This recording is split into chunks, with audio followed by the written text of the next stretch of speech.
정치적 통일은 멀었더라도 남북 간의 평화를 정착시키고 자유롭게 오가며 하나의 경제 공동체를 이루는 것, 그것이 우리에게 진정한 광복입니다.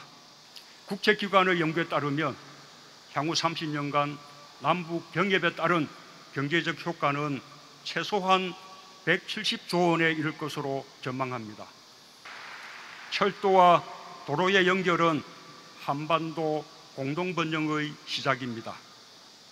경의선과 경원선의 출발지였던 용산에서 저는 오늘 동북아 6개국과 미국이 함께하는 동아시아 철도 공동체를 제안합니다. 이 공동체는 우리의 경제 지평을 북방 대륙까지 넓히고 동북아 상생 번영의 대동맥이 되어 동아시아 에너지 공동체와 경제 공동체로 이어질 것입니다.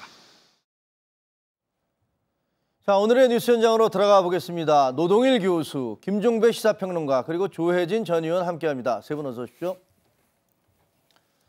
자, 지금 어제 8.15 경축사에서 문재인 대통령이 한 얘기 들으셨습니다만 정치적 통일이 멀었더라도 남북 간의 평화를 정착시키고 자유롭게 오가며 하나의 경제 공동체를 이루는 게 진정한 광복이다, 이렇게 얘기를 했어요. 그리고 남북 경제 공동체를 얘기하면서 통일 경제 특구를 구체적으로 언급하지 않았습니까?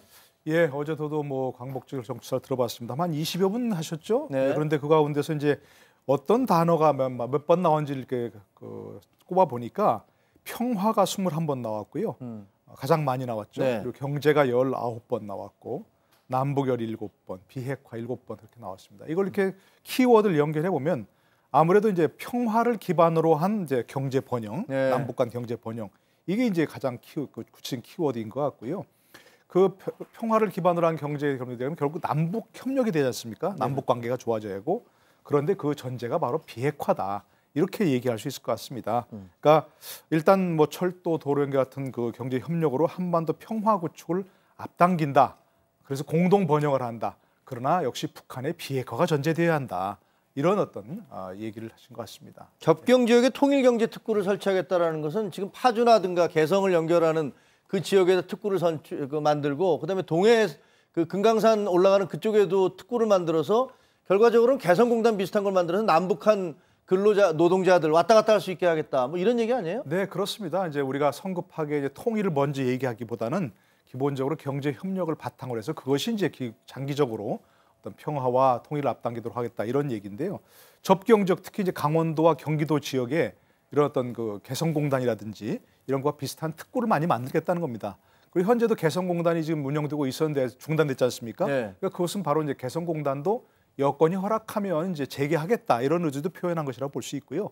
그와 개성공단 모델로서 여러 가지 다른 어떤 그 접경 지역에 여러 그곳에 여러 경제 협력 특구를 만들겠다는 겁니다. 그래서 지금 말씀하신 대로 지금 어떻게 보면 함께 일할 수 있도록 하자는 거죠. 중국이나 베트남이나 이런 쪽에 어떤 저임, 우리 기업들이 뭐 그쪽에 가다 공장을 세워서 임금 때문에 그렇게 하고 있는 마당인데, 우리의 기술력과 북한의 어떤 그 고급의 노동력, 이런 것들이 결합되면 결국은 대통령이 보기에는 30년까지 정도 기간으로 볼 때 한 170조 원 정도의 경제 효과가 예상된다, 이렇게 얘기를 했는데요.